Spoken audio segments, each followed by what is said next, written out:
ನಿಮಗೋಸ್ಕರ ಓದ್ತೀನಿ. ಜ್ಞಾನೋಕ್ತಿಗಳು ಬೇರೆ ಮಾತನ್ನಲ್ಲಿ ಏನೈತೆ ಗೊತ್ತಾ? ವಾಕ್ಯದಲ್ಲೇ ಜ್ಞಾನವಿದೆ, ಮಹಾಜ್ಞಾನ ಐತೆ ಪ್ರಿಯರೇ. 1:7 ದೇವರ ಭಯವೇ ತಿಳುವಳಿಕೆಗೆ ಮೂಲವು, ಮೂರ್ಖರಾದರೂ ಜ್ಞಾನವನ್ನು ಶಿಕ್ಷೆಯನ್ನು ಅಸಡ್ಡೆ ಮಾಡುವರು.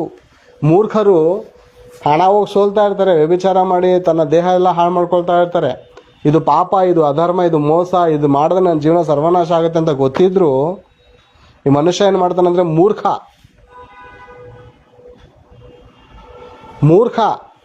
ಶಿಕ್ಷೆ ಆಗತ್ತೆ ಅಂತ ಗೊತ್ತಾದರೂ ಬಲಿ ಆಗ್ತಾ ಇದ್ದಾನೆ ಇವನು.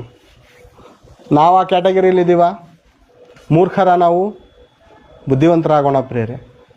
ಒಂದು ಗಾದೆ ಐತಲ್ಲ ಪ್ರಿಯರೇ, ಇರುಳು ಕಂಡ ಬಾವಿಗೆ ಹಗಲು ಬೀಳಬಾರ್ದಂತೆ. ಅಂದರೆ ರಾತ್ರಿ ನೋಡಿರ್ತೀಯ ಆ ಬಾವಿ, ರಾತ್ರಿ ನೀನು ಕಾಣಿಸಿರ್ತದೆ ಆ ಬಾವಿ, ಹಗಲಲ್ಲಿ ಹೋಗಿ ಬೀಳ್ತಾ ಇದೆಯಾ?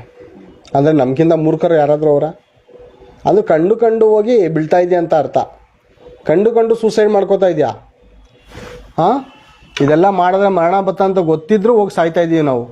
ಕುಡುಕುತನಕ್ಕೆ ಬಾನಿಸ್ತರಾಗಿ ಬೆಳಗ್ಗೆಯಿಂದನೇ ಕುಡುಕರ ಹಾಗೆ ಕುಡಿದು ಲಿವರ್ ಎಲ್ಲ ಡ್ಯಾಮೇಜ್ ಮಾಡಿಕೊಂಡು ಗಂಡಸ್ತನ ಎಲ್ಲ ಕಳ್ಕೊಂಡು ಹೆಂಡತಿ ಜೊತೆ ಸುಖವಾಗಿರದೆ ಕುಡಿದು ಬಂದು ಮಲಿಕೊಳ್ಳೋದು, ಕುಡಿದು ಮನೆಗೆ ಊಟ ಹಾಕದೆ, ಆಹಾರ ಹಾಕದೆ, ಹೆಂಡತಿ ಮಕ್ಕಳ ಸುಖ ದುಃಖ ನೋಡದೆ ಕುಡಿದು ಮಲಿಕೊಂಡ್ರೆ ಹೆಂಡತಿ ಏನು ಮಾಡಬೇಕು ಪ್ರೇರೆ? ಹೆಂಡತಿಗೆ ಏನು ಐತೆ ದಾರಿ? ಮಕ್ಕಳನ್ನ ಸಾಕಬೇಕು.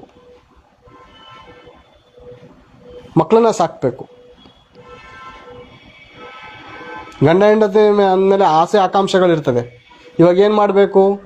ಬೇರೆ ಪುರುಷನ ಸವಾಸ ಮಾಡ್ಕೋಬೇಕು. ಅವಳು ಬೇರೆ ಒಂದು ಪುರುಷನ ಸವಾಸ ಮಾಡಿ, ಯೌವನಸ್ಥನ ಮದುವೆ ಆದವನು ಅವನ ಸವಾಸ ಮಾಡಿ ಅವನಿಂದ ಸಿಗುವಂಥ ಒಂದು 50-100 ದೇಹವನ್ನು ಹಂಚ್ಕೋಬೇಕು. ಇವಾಗ ಬೇರೆ ದಾರಿ ಇಲ್ಲ.